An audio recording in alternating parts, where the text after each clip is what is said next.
지금 이곳에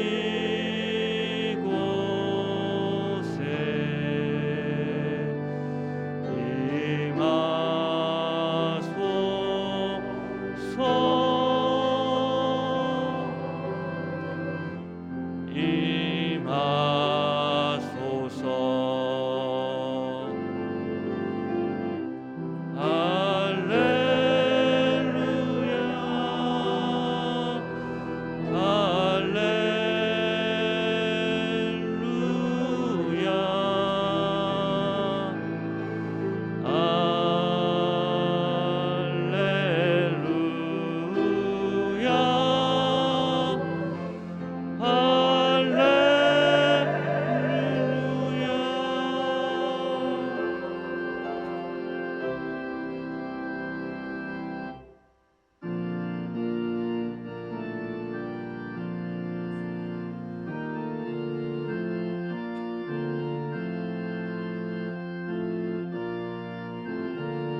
할렐루야. 여호와의 종들아 찬양하라. 여호와의 이름을 찬양하라. 이제부터 영원까지 여호와 이름을 찬송할지로다. 해 돋는 데에서부터 해 지는 데까지 여호와 이름이 찬양을 받으시리로다. 아멘. 거룩하신 하나님 아버지, 예수 그리스도의 보혈로 구원받은 주의 성도들을 귀한 주일에 불러 모아 주시니 감사합니다.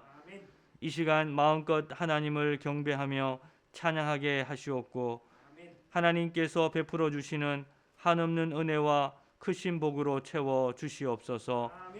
오늘 이 시간 성부, 성자, 성령, 성삼위 하나님께 온 맘 다해 예배할 때에 우리의 예배를 받아 주시옵소서. 우리 주 예수 그리스도의 이름으로 기도하옵나이다. 아멘.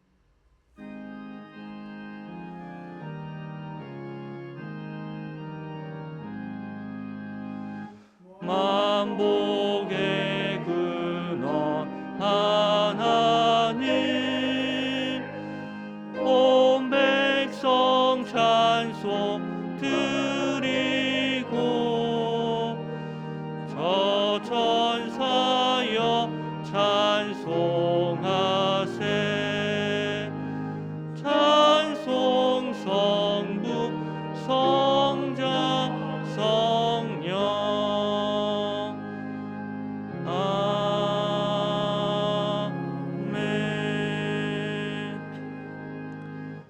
신앙 고백하겠습니다.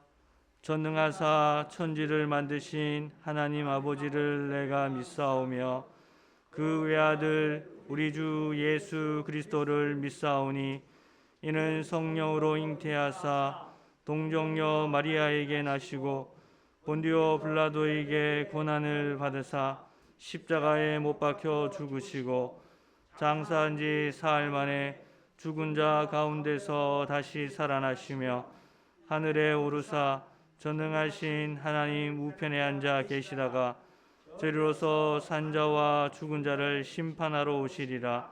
성령을 믿사오며 거룩한 공예와 성도가 서로 교통하는 것과 죄를 사하여 주시는 것과 몸이 다시 사는 것과 영원히 사는 것을 믿사옵나이다.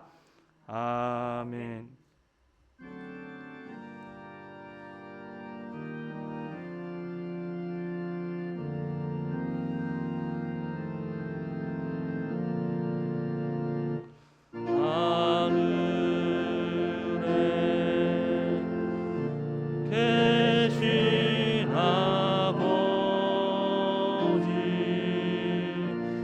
이름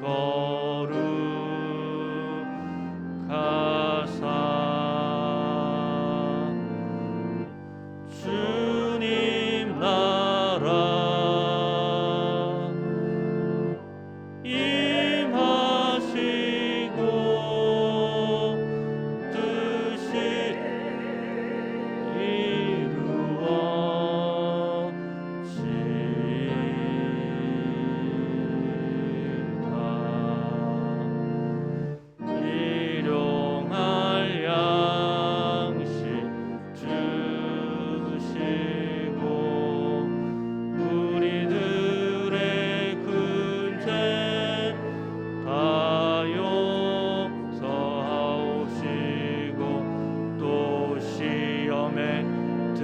마시고 악에서 구원하소서.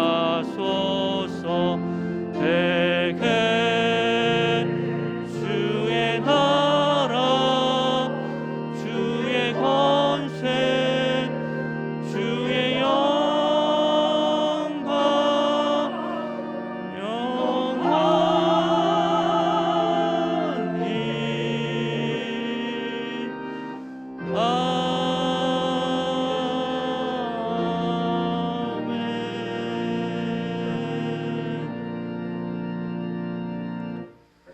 교독문 9번 교독하시겠습니다.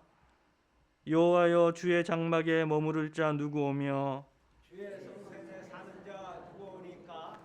정직하게 행하며 공의를 실천하며 그의 마음에 진실을 말하며 그의 혀로 남을 허물하지 아니하고 그의 이웃에게 악을 행하지 아니하며 그의 이웃을 비방하지 아니하며 그의 눈은 망령된 자를 멸시하며 여호와를 두려워하는 자를 존대하며 그의 마음에 소원한 것은 해로울지라도 변하지 아니하며 이자를 가려고 돈을 꾸어지지 아니하며 뇌물을 받고 무죄한 자를 해하지 아니하는 자이니 이런 일을 행하는 자는 영원히 흔들리지 아니하리라. 아멘.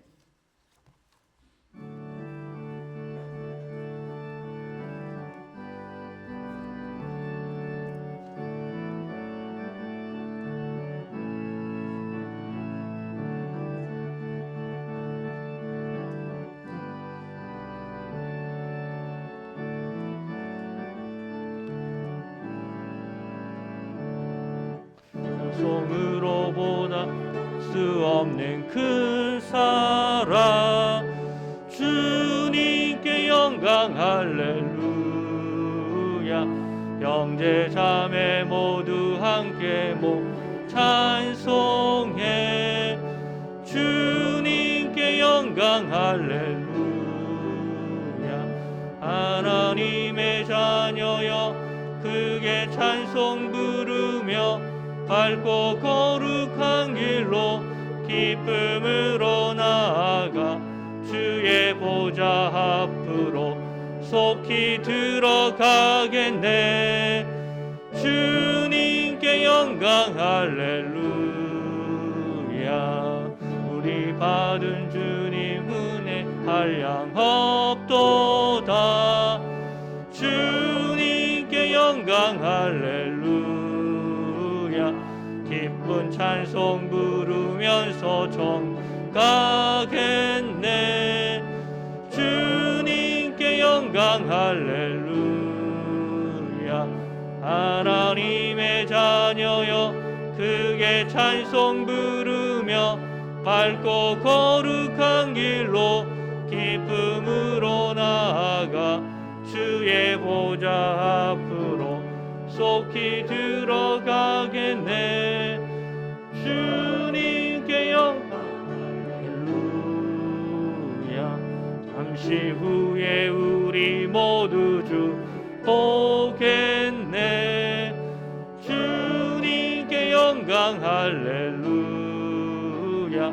영광스러운 보좌 위에 거룩하신 주 주님께 영광 할렐루야. 하나님의 자녀여 크게 찬송 부르며 밝고 거룩한 길로 기쁨으로 나아가 주의 보좌 앞으로 속히 들어가겠네. 주님께 영광 할렐루야. 만국 백성 천국에서 손 높여서 주님께 영광 할렐루야. 영원토록 주의 공로 찬양하겠네. 주님께 영광 할렐루야. 하나님 자녀여 크게 찬송 부르며 밝고 거룩한 길로 기쁨으로 나아가 주의 보좌 앞으로 속히 들어가겠네. 주님께 영광 할렐루야.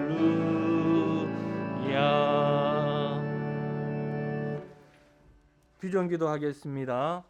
성령이여 하나님의 큰 사랑을 물붓듯이 부으사 하나님을 경외하며 감격함으로 예배하게 하시고 주 예수의 놀라운 은혜를 넉넉한 마음으로 풍성하게 나누게 하시며 말씀과 기도로 우리의 심령을 부흥시키사 믿음의 능력들을 경험하게 하시며 세상을 예수로 충만케 하는 우리가 되게 하소서.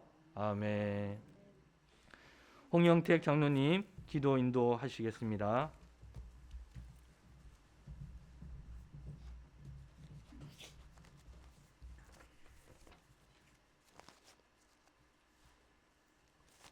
존귀하고 거룩하신 하나님, 오늘도 이 좋은 아침에 우리의 심령을 주의 전에 불러주시고 주의 성전에서 예배와 찬양과 기도할 수 있는 자비를 베풀어 주심을 감사합니다. 주님께 기쁨과 영광, 존귀를 돌릴 때 주의 영광을 비춰주시고 하나님과 연합되는 시간이 되게 하옵소서. 하늘문을 여시고 환상을 보고 말씀이 읽혀지고 들려지게 하옵소서. 은혜가 풍성하신 하나님, 우리의 환경과 처지와 조건을 보면 최악의 상황이고 절박한 상황이지만 새로운 시대의 새로운 역사를 구합니다. 흥분되고 설레이는 마음을 가지고 주님 말씀하신 대로 구원의 감격과 구원의 기쁨을 가지고 간절함을 가지고 기도할 때 하나님의 반전을 구합니다. 우리를 어둠 속에서 비춰주시고 우리를 시족치 않게 하시고 기대하지 못했던 예측하지 못했던 소망과 희망을 드러내고 나타나고 불꽃 같은 타오르는 은혜를 놀라운 것을 보게 하여 주시옵소서. 자비로우신 하나님, 오늘 말씀을 증거하시는 귀한 사자 목사님을 영혼있게 강건케 하옵시고 전하는 말씀에 권능 있게 하옵시고 그 말씀을 듣는 우리 성도들은 아멘으로 화답하며 실천하며 적용하며 살아가게 하옵소서.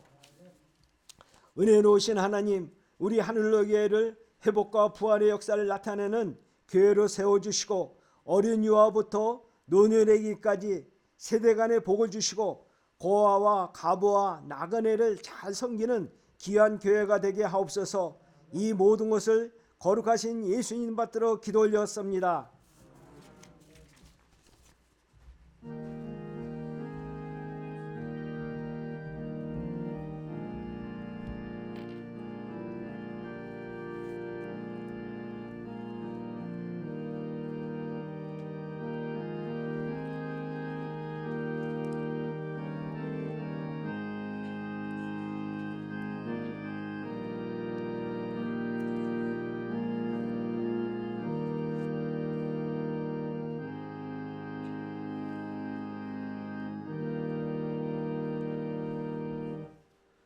하나님의 말씀 고린도전서 15장 10절 말씀입니다.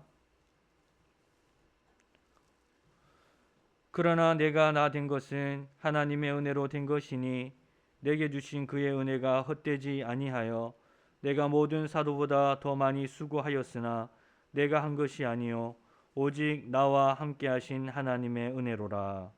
아멘. 오늘은 김종학 목사님께서 말씀을 전해 주시겠습니다. 목사님께서 하나님의 은혜로 살아야 합니다라는 제목으로 말씀 전해 주실 때에 큰 은혜의 시간이 되시기를 바랍니다.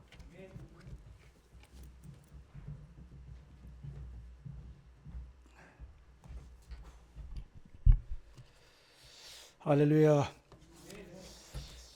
마스크 좀 벗겠습니다.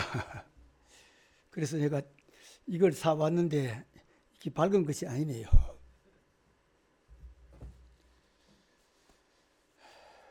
오늘도 아이고 이게 답답하긴 하네요. 저 잘 보입니까? 거룩한 예배 오신 주의 이름 오신 여러분들을 주의 이름으로 환영합니다. 옆 사람 인사할까요? 주의 이름으로 환영합니다.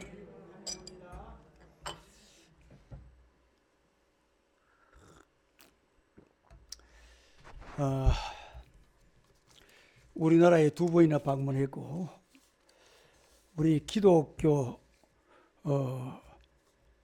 음악가 중에 최고의 음악가라고 하는 한 사람의 노래는 이미 우리 성들이 많이 부르시고 잘 아실 것입니다. 그런데 그는 지난날에 사실 동성애자였습니다. 이 동성애자에서 벗어나기 위해서 몸부림치는 어려운 일을 만났지만은 그는 수십 년이 지나면서도 빠져나올 수가 없었던 것입니다. 어느덧 세월이 흘려 오늘 이와 같은 예배 시간에 하나님 말씀 듣는 가운데 주의 음성이 들려서 주님을 만나는 역사가 있게 되고 그로 인하여 그가 쓴 노래가 약할 때 강함 대신에 다 잘 아시죠? 잘 아시죠? 예, 잘 아시는 이 노래를 그가 세계에 많은 사람이 부르게 된 찬송인데 오늘 제가 증거하려고 하는 하나님의 은혜로 살아야 합니다 할 때 이분이 생각나기도 하고 함께 여러분과 찬양 드리고 싶어서 먼저 함께 찬양하고 말씀을 증거하도록 하겠습니다.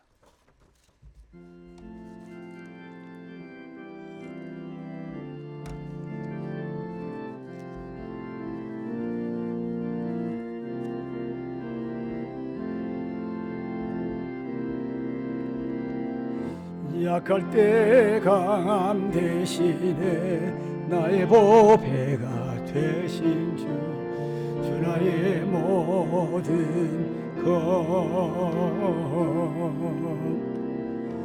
주 안에 있는 보물을 나는 포기할 수 없네. 주 나의 모든 것 예수 어린 자 존귀한 이름 예수 어린 양 존귀한 이름 십자가 제사하셨네. 주님의 이름 찬양해. 주 나의 모든 것 쓰러진 본을 세우고 나의 빈잔을 채우네. 주 나의 모든 우리 한 손들고 한번 찬양할까. 예수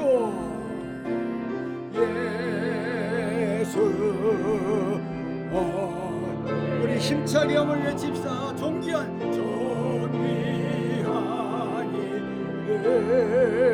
우리 두 손 높이로 갈까요? 예. 어린 양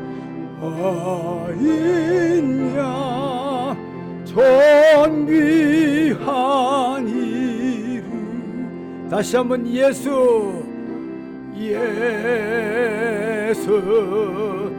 어린 양 존귀한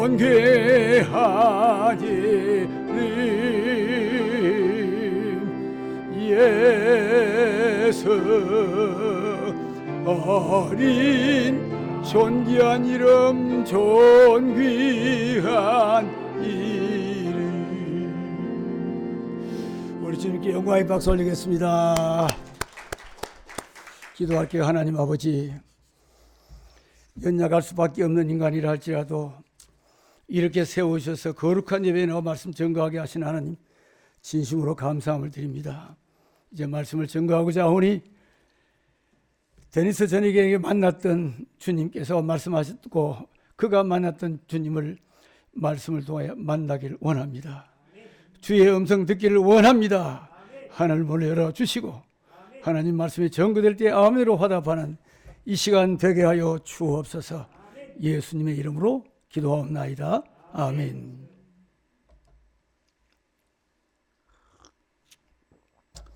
예, 고린도전서 15장은 소위 예수 그리스도의 부활장이라고 그렇게 말합니다. 예수님의 부활이 역사적인 사실을 증명하기 위해서 세 가지 사실로 우리에게 제시하고 있습니다. 하나는 예수 그리스도의 부활은 성경의 예언대로 성취된 결과라는 것을 오늘 본문 이전 3절과 4절에서 이야기를 하고, 그리고 5절부터 7절에는 예수 그리스도의 부활을 만난 자들입니다. 11 제자들, 또 그리고 일시에 500여 성도들이 함께 만났던 자들입니다. 그리고 예수 그리스도의 부활을 만난 오늘 고린도전서를 집필한 바로 사도 바울입니다.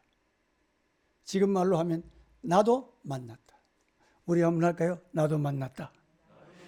오늘 이 시간 여러분 예수님 만나시길 바랍니다. 많은 사람이 교회에 왔다가 그냥 돌아가는 사람이 너무 많은 것 같아요.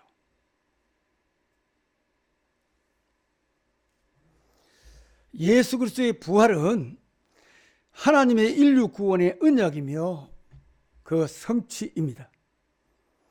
예수 그리스도의 부활은 복음의 핵심이고 중심이고 그리고 결과인 것입니다. 예수 그리스도의 부활은 신앙의 중심이고 출발이며 삶의 현장이어야 됩니다. 좀 더 쉽게 예수 그리스도의 부활을 믿는 사람은 여기에서도 부활신앙 가져야 되고, 여러분의 집에 가서도 직장에 가서도 친구를 만나면서도 현장이 부활의 신앙의 현장이어야 합니다.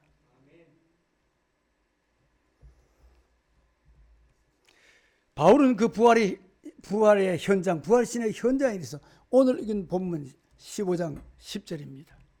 얼마나 은혜스러운 말씀 모릅니다. 우리 한번 다 같이 큰 소리로 함께 읽어보시겠습니다. 시작. 그러나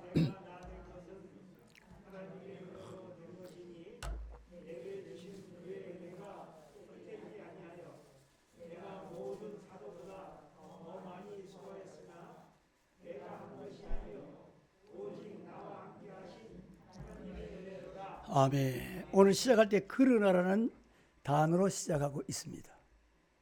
오늘 이 연결고리는 무엇을 설명하고 무엇을 강조하려 하고 있는가를 말씀해 주는 것입니다. 그것이 뭘까요? 하나님의 은혜입니다. 여러분이 읽은 본문에 하나님의 은혜라는 말씀이 3번 나옵니다. 자, 그러면 여러분, 우리는 하나님의 은혜라는 말씀을 많이 들어왔지만은 과연 하나님의 은혜가 무엇이겠습니까? 기독교 단어 중에 가장 많이 사용되고 있는 말이 바로 하나님의 은혜라는 말입니다. 그리고 아마 성도들 대부분 다 하나님의 은혜에 대해서 가장 좋아하는 말일 것입니다.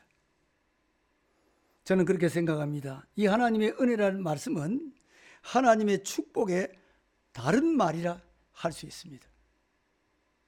우리가 성도들에게 서로 우리가 축복할 때 은혜 받으시기 바랍니다. 하나님을 향하여는 우리가 어떻게 해요? 하나님, 오늘도 제가 기도하고 여러분 다 기도하시지, 하나님 내게 은혜를 주옵소서. 우리 한번 할까요? 주님 은혜를 주옵소서. 그러면 하나님의 은혜가 무엇일까요? 하나님이 값없이 베푸시는 선물로 하나님만이 주실 수 있는 축복입니다. 특별히 아무런 조건 없이 죄인을 용서하시고 구원과 영생을 주시는 하나님의 초월한 사랑과 자비와 호의와 긍휼이란 뜻입니다. 제가 목회 시작하면서 개척은 제가 하나님 응답을 받고 개척을 시작했습니다. 그리고 교인들에게 이렇게 선포했습니다. 나의 목회는 긍휼의 목회다. 오늘 설교를 말하자면 은혜의 목회다. 좀 더 쉽게 이야기하면 나는 하나님이 은혜 주시지 않으면 하나님이 내게 긍휼히 여겨주시지 않으면, 하나님이 나를 불쌍히 여겨주시지 않으면 나는 목회 못한다. 나는 살 수 없다. 왜? 나는 목사의 아들로 태어나서 잠시 동안 하나님을 배신한 자였습니다. 일반 대학 1학년 다닐 때까지는 전혀 하나님을 믿지 않았습니다. 교회 생활에 많은 상처를 받고, 우리 아버님이 목회를 못해서도 아닙니다. 제가 어려서 잘 몰랐을 것입니다. 그러나 죽을 병에 걸려 신음하고 고통 중에 결국에 주님을 찾게 되었고, 주님께서 저의 병을 고쳐 주셨습니다. 그리고 저는 세상을 버리고 신학교로 와서 지금까지 목사가 되어 목회하는 가운데 긍휼의 목회를 하고 은혜 가운데 무사히 원로 목사로 추도받고 은퇴를 했습니다. 제가 이 말씀드린 것은 하나님의 은혜가 무엇이기에 이런 고백을 할 수 있겠습니까? 하나님의 은혜의 최고봉은 예수님의 죽으심과 예수님의 부활입니다. 바울이 이 하나님의 은혜를 지금 여러 번 강조하고 있는 것입니다. 먼저 그는 이렇게 말합니다. 나의 나 된 것은 하나님의 은혜라. 내가 나 된 것은 하나님의 은혜로 된 것이니. 이 하나님의 은혜는 내가 나 된 것을 결정 짓는다는 사실입니다. 여기 내가 나 된 것은 두 가지 의미를 나타냅니다. 몇 가지요? 두 가지입니다. 하나는 나의 과거를 생각해야 되고, 하나는 나의 현재를 생각해야 합니다. 많은 사람들이 혹 볼 때 과거가 없고 현재만 있는 사람도 있고요. 그리고 미래만 있는 이런 엉뚱한 사람도 있게 됩니다. 신앙생활에 하나님의 관계에서 사람의 관계도 마찬가지입니다. 과거, 현재, 미래가 없는 사람은 희망이 없습니다. 진정한 인성을 가진 자라고 할 수도 없고 신앙의 사람이라고 할 수가 없습니다. 그럼 봅시다. 바울 사도의 나의 과거입니다. 바울의 과거의 사람, 과거의 삶은 어떠했습니까? 그가 보낸 디모데전서 1장 15절과 13절과 15절에서 이렇게 말씀하고 있습니다. 내가 전에는 억지로 자기를 과거에 까발려서는 안 되겠지만은, 그러나 과거에 대해 철저히 자기를 알아야만 반성도 할 수 있고, 그리고 내 자신이 현재도 알고 미래를 알 수 있습니다. 그렇기 때문에 바울은 자신의 과거에 대해서 내가 전에는 비방자요, 핍박 박해자요, 폭행자였으나 도리어 제가 제 자신을 고백했지요. 도리어 긍휼을, 불쌍히, 호의를, 자비를, 은혜를 입은 것은 내가 믿지 아니할 때 알지 못하고 행하였습니다. 한 걸음 더 나가서 그는 이렇게 말합니다. 죄인 중에 내가 괴수니라. 그는 바울 사도의 현재입니다. 예수 믿고 하나님의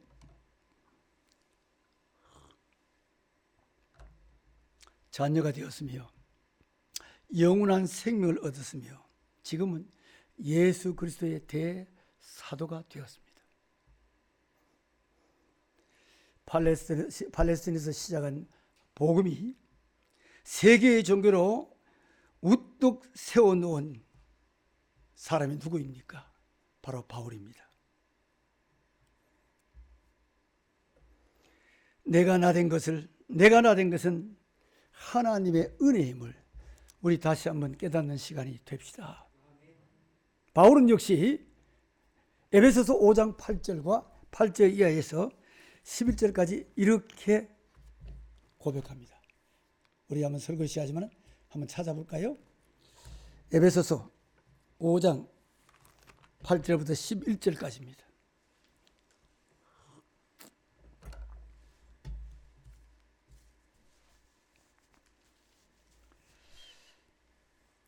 다 찾으셨죠? 자, 같이 한번 읽어보겠습니다. 시작. 너희가 전에는 뭐였습니까? 어둠이요. 이제는 주 안에서 뭐가 됐어요? 빛이요. 빛의 자녀들처럼 행하라.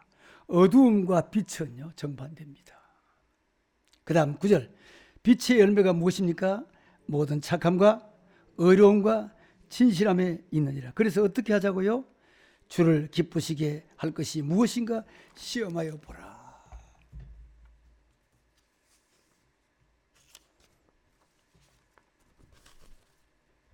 오늘 우리 과거의 삶은 혹시 잘못된 점이 있다면 우리는 깊이 반성하고 회개하며 빛으로 오늘 교회 당을 떠날 수 있는 그런 은혜의 시간이 됐으면 좋겠습니다. 두 번째, 하나님의 은혜의 삶입니다. 내가 나의 나 된 것이 하나님의 은혜인 줄 믿는 사람은 하나님의 은혜의 삶을 삽니다. 하나님의 은혜의 삶은 먼저 하나님의 은혜를 저버리지 않습니다. 바울은 말합니다. 내가 내게 주신 은혜가 헛되지 아니하여. 헛되다는 말은 텅 비어 있다 이 말입니다. 이 말은 내게 주신 은혜를 저버리지 않고 계속해서 보존하고 있다는 말입니다. 반대로 말하면 하나님이 주시는 은혜를 내어버릴 수도 있다는 말입니다. 저는 40년 목회했습니다. 그리고 우리 아버님 목회 현장에서도 똑똑히 많이 보았습니다. 은혜를 보존하고 그 은혜 가운데 살아가는 사람도 많지만 그렇지 못한 사람은 너무나 많습니다.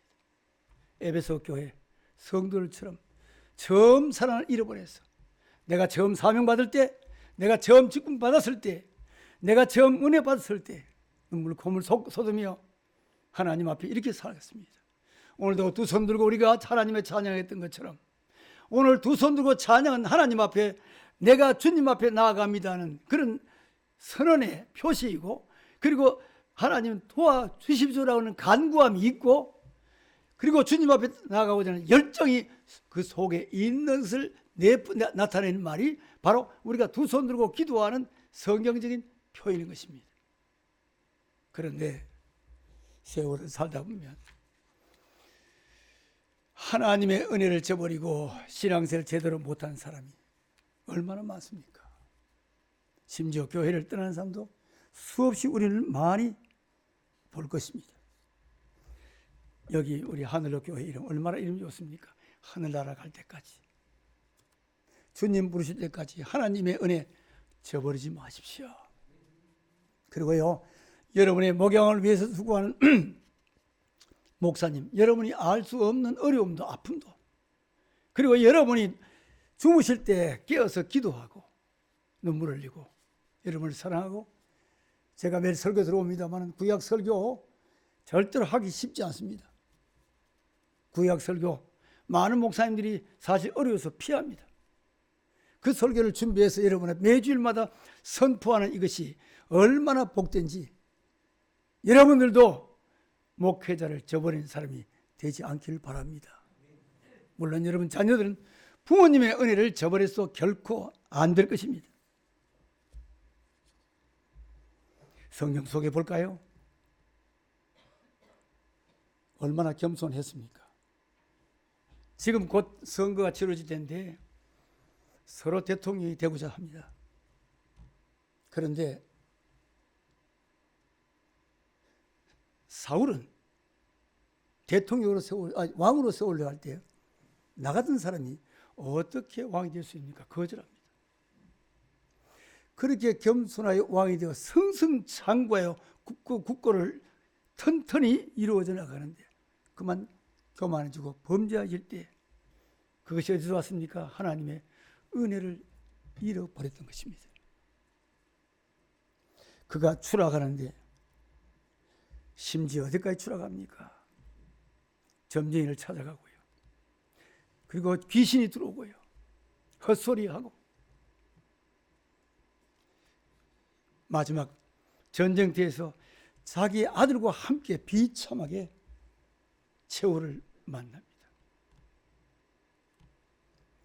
우리는 연약하기 때문에 은혜를 저버리기가 쉽습니다.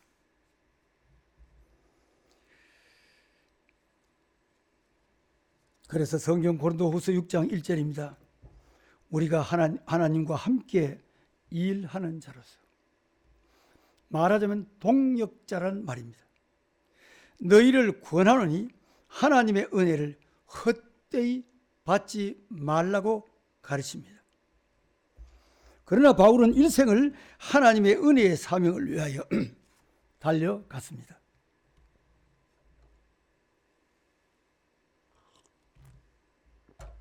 사도행전 20장 24절은요, 바울이 소명을 받고 출발한 그 시점입니다. 그리고 디모데후서 4장 7절은요, 이제 순교의 시간이 다가오는 그러한 찰나와 같습니다.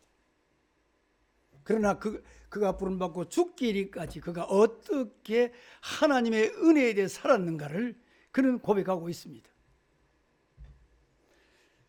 사도행전 20장 24절입니다. 내가 달려갈 길과 주 예수께 받은 사명, 곧 하나님의 복음을 증언하는 일을 마치려 하면은 나의 생명조차 조금도 귀한 것으로 여기지 아니하노라고 했습니다. 그리고 죽음에 임박한 순교의 시간이 다가온 그 시간, 그는 고백하는 말입니다. 나는 선한 싸움, 믿음의 싸움입니다. 나는 선한 싸움을 싸우고 나의 달려갈 길을 마치고 믿음을 지켰으니. 우리도 한번 합시다.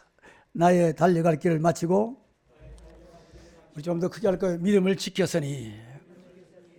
그렇게 되기를 주의 이름으로 축복합니다. 그러므로 여러분, 하나님의 은혜의 삶을 살아가는 성도들이 되십시오.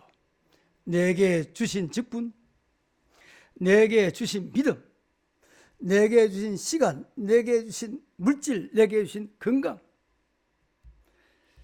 내게 주신 자녀의 일까지 우리는 헛되이 여기지 않기를 바랍니다. 하나님의 은혜의 삶은 둘째로 하나님의 은혜에 충성합니다. 바울이 이렇게 고백합니다. 내가 모든 사도보다 더 많이 수고하여. 누구보다 더 많이 수고했다고요? 다른 사도. 여러분, 예수님 외에 12 제자들은 모두가 다 복음이나 순교하기까지 한 위대한 세계라는 사람입니다. 그런데 자기를 가리켜서 그 사도보다 내가 더 많이 수고했다? 그런 고린도전서 4장 2절에서는 이렇게 말합니다. 맡은 자들의 구할 것은 뭐라고요? 충성이니라. 이 충성은 언제까지 해야 될까요? 그래서 요한계시록 20장 10절에 보면 말합니다. 죽도록 네가 죽도록 충성하라. 그리하면 네게 생명의 멸류관을 주리라. 언제까지요? 좋을 때만이요?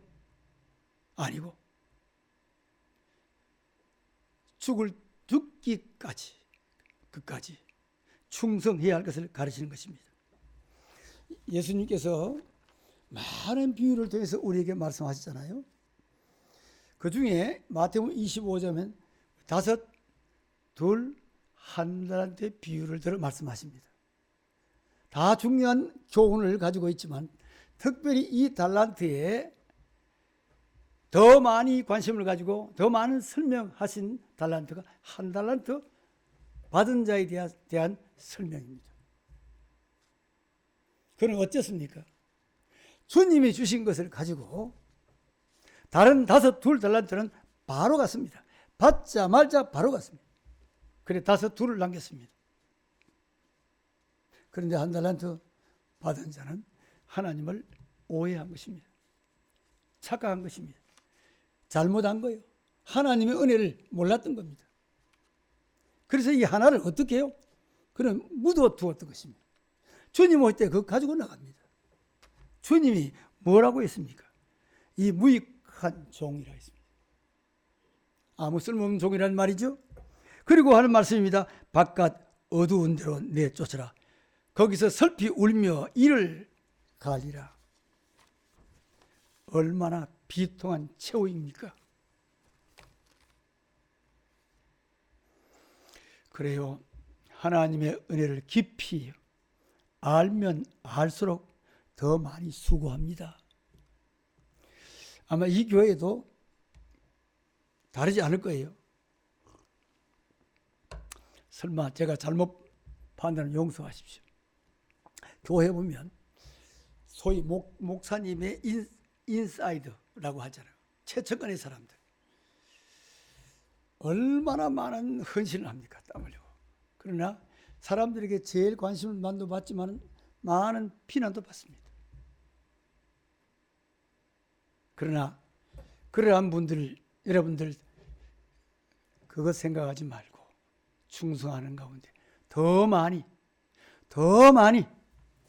수고하시기를 바랍니다.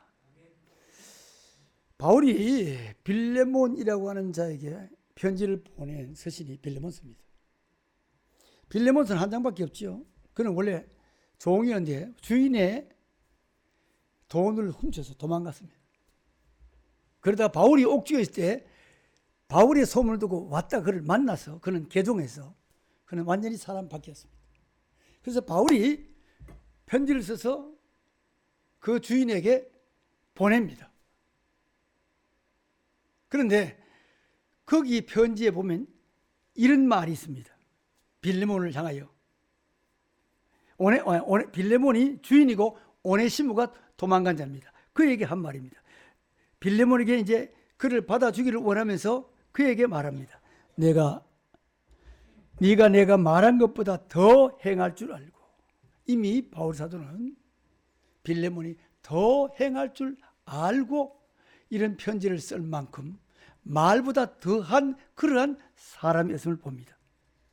저는 이런 성도를 가리켜서요, 플러스의 성도, 그리고 플러스의 충성, 그리고 플러스의 축복의 사람이라고 부릅니다. 그리고 하나님의 은혜의 삶은 하나님의 은혜에 겸손합니다. 한번 합시다. 겸손합니다. 자, 여기 이 말은 제 평생에 제 마음에 꽂혀서 잊을 수 없는 말씀이에요. 그는 모든 것을 다 해놓고도 아무도 따라올 수 없는 일을 그는 했으면서도 예수님 이후에 가장 훌륭한 사역자라고 하면 누구입니까? 사도 바울입니다. 그러면서 하는 말이 오늘 본문에서 뭐라고 합니까? 내가 한 것이 아니요. 얼마나 멋집니까? 우리도 한번 합시다. 내가 한 것이 아니요. 내가 한 거 아니에요. 저도 목회 현장에서 보면요, 조금만 일해도 목회자 알아주기를 원하고요, 시기하고요, 그리고 나서고요. 이런 사람 수없이 많이 만나봅니다.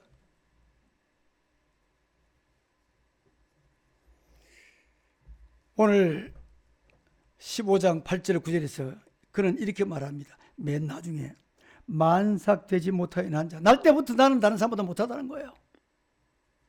그리고 나는 사도 중에 가장 작은 자라. 나는 하나님의 교회를 핍박하였으나 나는 기독교의 대적자가 되었다는 사람입니다. 지난날의 사람이라는 것을 말하는 겁니다. 심지어 사도라 칭함 받기를 감당하지 못할 자라고 말합니다. 디모데전서 1장 15절에서는 죄인 중에 내가 괴순이라고 고백합니다. 여러분, 예수님의 겸손을 보십시오. 그는 누구인지 우리는 잘 압니다. 그의 겸손에 대해서 빌립보 2장 6절 이하에 보면 이렇게 말씀합니다. 그는 근본 하나님의 본체시나 예수 그리스도는 하나님이시라는 말이죠. 그런데 하나님과 동등됨을 취할 것을 여기지 아니하시고 오히려 자기를 비워, 이 말은 뭐냐면 자기를 내어 주었다는 겁니다. 하나님에도 불구하고도 하나님의 자리를 잠시 후보하시고 자기를 비워 내어 주어 어떻게 되었다? 종의 형체를 가지사 사람들과 같이 되셨고 사람의 모양으로 나타나서 자기를 낮추시고 죽기까지 대단하지 않습니까? 죽기까지. 누구 때문에? 오늘 우리들 때문에. 죽기까지 복종하셨으니 그것이 뭡니까? 십자가의 죽으심을 말씀하는 겁니다. 예수님은 마태복음 11장 29절에서 말씀합니다. 나는 마음이 온유하고 겸손하니 내게 와서 배우라고 말합니다. 바울은 주님의 겸손을 본받았기 때문에 그는 내가 한 것이 아니라고 말합니다. 하나님의 은혜를 알지 못했던 지난날에 예수님의 제자들의 현장을 한번 찾아볼까요? 마가복음 10장입니다. 예수님께 제자들과 함께 있는데 여기 야고보와 요한이 예수님에게 청혼을 합니다. 주님 영광 중에 우리를 주의 좌우편에 앉게 하소서. 앞으로 주님 오시면 주님 오른편에 우리 형제를 앉게 해달라 그럽니다. 그럴 때 다른 10 제자들이 어떻게 반응했습니까? 10 제자가 듣고 어떻게 해요? 화를 내거늘. 그러니까 2 제자나 12 제자가 다름이 없는 사람인 것을 알 수 있습니다. 나중에 부활하신 후에 주님을 만난 후에 달라졌지만은 예수님 죽음의 현장까지도 그렇게 큰 소리 쳤던 베드로였음에도 불구하고 어떻게 했습니까? 하나님의 은혜를 잃어버렸을 때 예수를 모른다고 하고 도망갔던 그들이 아니었습니까? 자, 이러한 현장에 주님께서 뭐라고 하셨는가? 이렇게 말씀했습니다. 너희 중에는 그렇지 않을지니. 너희 중에는 그렇지 않을지니. 이 말은 다른 말로 이런 말입니다. 너희는 달라야 한다는 거예요. 무엇과 달라야 됩니까? 세상의 권세자들, 집권자들, 이런 자들과는 너희는 달라야 한다. 오늘 우리 성도들은 세상 사람들과 달라야 합니다. 우리 하늘의 교회는 더욱더 모든 교회가 위대한 교회이지만 더 달라야 함을 믿으시기를 주의 이름으로 축복합니다.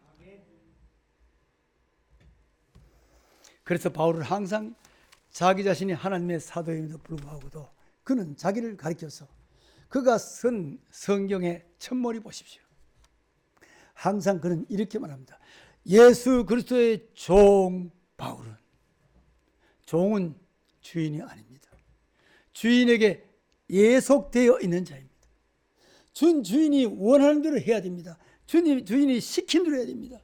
우리가 예수 그리스도의 종이라면 우리는 주님 앞에 예속되어 있고 주님의 말씀에 순종해야 되고 주님을 끝까지 따라야 하는 것입니다. 겸손은 하나님의 은혜의 자세요, 은혜의 깊이라 할 수 있습니다. 하나님은 겸손한 자에게 은혜를 주십니다. 하나님은 겸손한 자를 좋아하십니다. 하나님은 겸손한 자를 쓰십니다. 그리고 하나님은 겸손한 자를 축복하십니다. 그러나 하나님은 교만한 자를 버리십니다. 잠언 16장 18절입니다. 교만은 배망의 선봉이요 거만한 마음은 넘어집의 앞잡이라고 했습니다. 좀 전에 소개한 사울이 교만했을 때 그는 어떻게 추락했는가를 우리는 너무나 잘 압니다. 마지막으로 하나님의 은혜와 함께 살아야 합니다. 오늘 제목입니다. 다 같이 한번 하겠습니다. 시작. 정말입니까?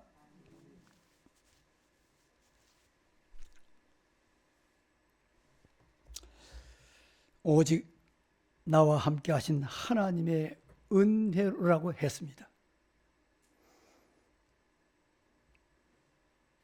하나님이 그러면 함께하는 사람이 누구일까요? 하나님이 함께하는 사람이 누구일까요? 히브리서 11장 5절과 6절입니다. 믿음으로 에녹을 아시죠? 죽음을 보지 않고 옮겨졌으니 하나님이 그를 옮기심으로 다시 보이지 아니하였느니라. 그는 옮기기 전에 하나님을 기쁘시게 하는 자라 하는 증거를 받았느니라. 믿음이 없이는 하나님을 기쁘시게 하지 못하나니 믿어야 할지니라. 하나님이 함께하는 사람 누구라고요? 믿음 있는 사람인 것입니다. 그러면 여기 믿음은 막연한 믿음이 아닙니다. 여기 있는 믿음은 어떤 믿음이어야 할까요? 하나님에 대한 믿음으로요.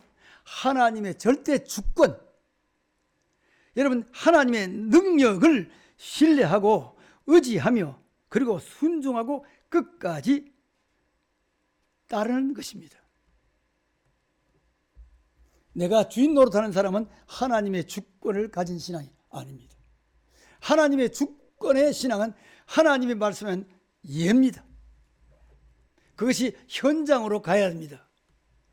오늘 말로만 하는 그러한 우리는 믿음의 고백들이 참 많이 있지 않습니까? 히브리 11장의 사람들을 보십시오. 구약의 대표적인 인물들이지만 그 인물을 소개하면서 반드시 첫 번째 말한 것은 믿음으로. 다 같이 한번 합시다. 믿음으로. 다른 거 없습니다. 믿음이어야 합니다. 그래서 이 믿음이 어떻게 된 것인가? 이 믿음이어야 이런 사람은 세상이 감당하지 못하느니라. 여러분이 떠오르는 신앙 인물들, 오늘 그런 위대한 신앙 인물들은 모두가 세상에 감당하지 못하는 믿음을 가졌기 때문인 것입니다. 우리는 요셉에 대해서 잘 압니다.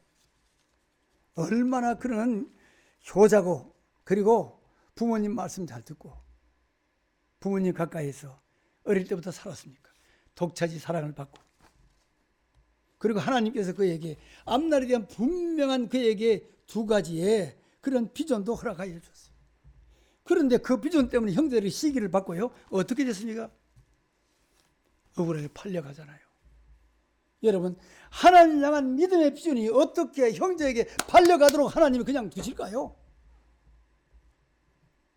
우리는 조금만 어려워도 하나님이 계시는지 안 계시는지, 왜 하나님이 나에게만 있는 혹독한 이런 훈련을 주시는지 연약하니까 할 수도 있겠죠.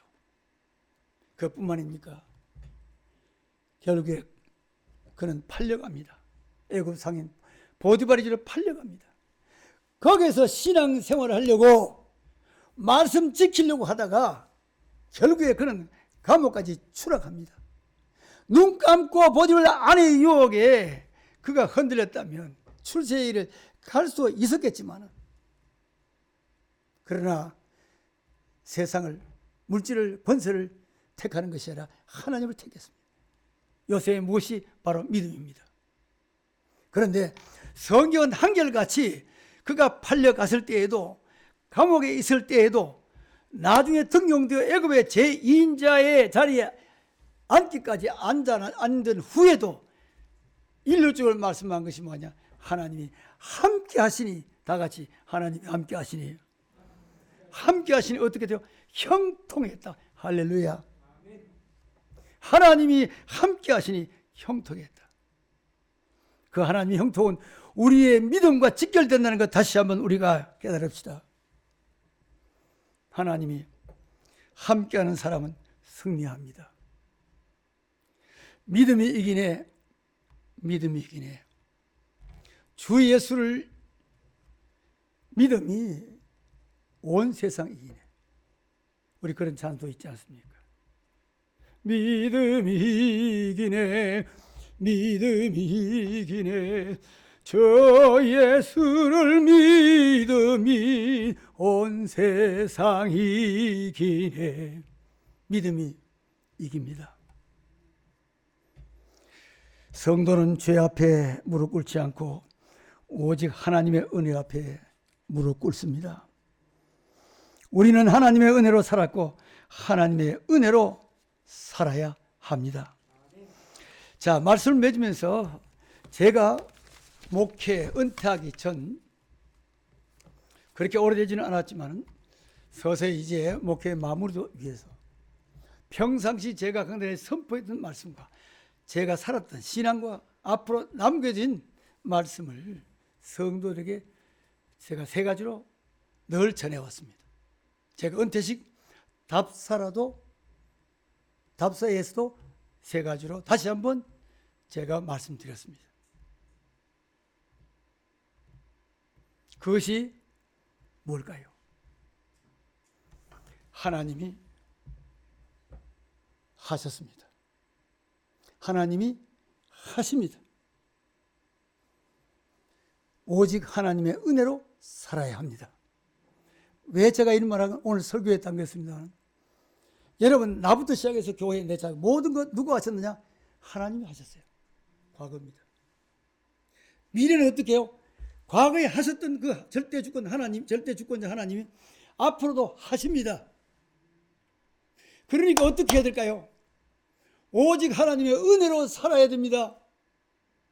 여러분, 오늘 이 현장을 갖지 못하는 미안한 목회자도 오늘 수많은 사람들 봅니다. 하나님의 은혜로 살았으니 하나님의 은혜로 살아가는 우리 성도들이 되기를 주의 이름으로 축복합니다. 기도할게요. 하나님 감사합니다. 하나님의 은혜로 살았으니 하나님의 은혜로 살아가게 하옵소서. 예수님의 이름으로 기도하옵나이다. 아멘.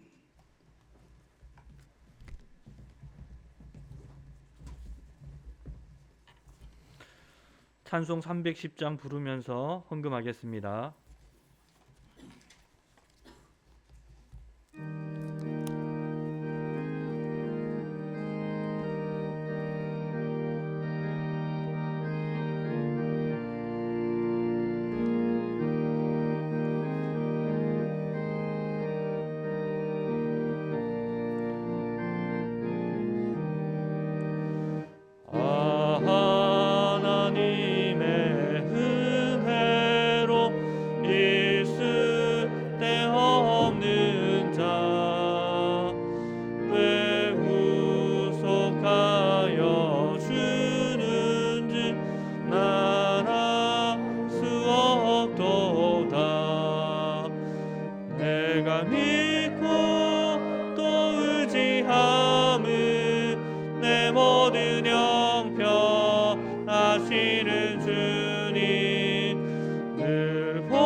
또 주님 만나 그곳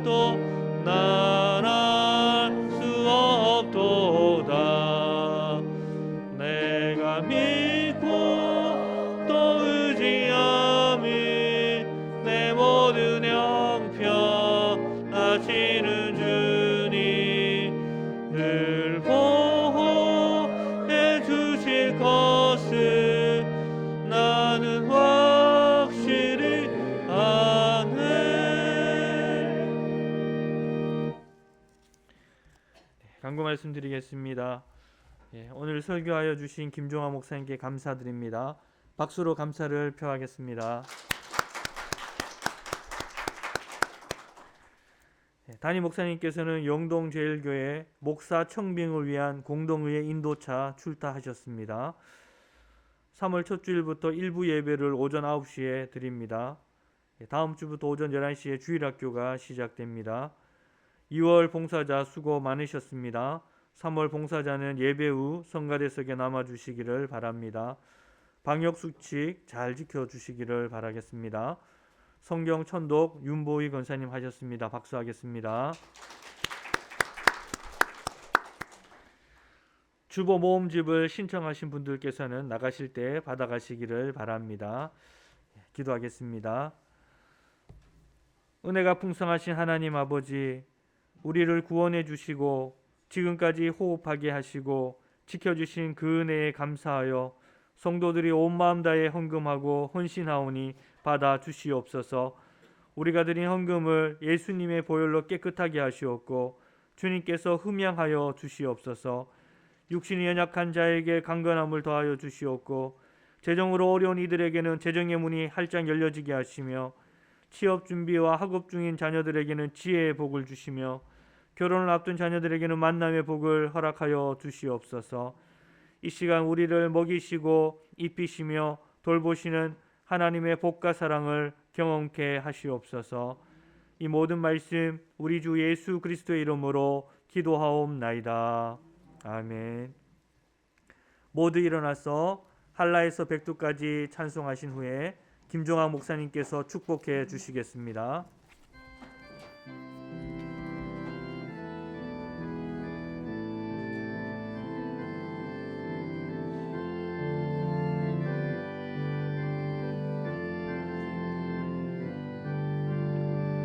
이 땅에 동가서 난가부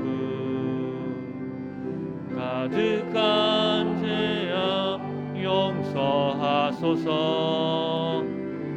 모든 우상들은 무너지고 주님만 높이는 나라 되게 하소서. 이 땅에 지친 모든 영혼 주 예수 사랑 알게 하소서. 저들의 아픔과 눈물 씻는 주님의 보혈 이 땅 치유하소서. 성령의 새 바람 이 땅에 불어오소서. 주의 영그 생기로 우리를 다시 살리사 이 땅에 하나님 영광 거하는 그런 나라가 되게 하소서. 열방에 하나님 영광 비추는 그런 나라가 되게 하소서.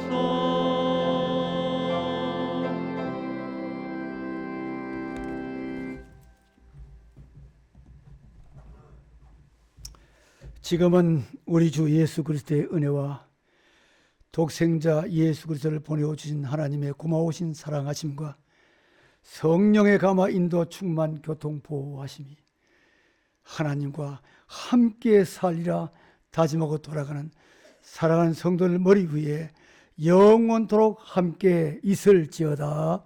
아멘. 감사합니다.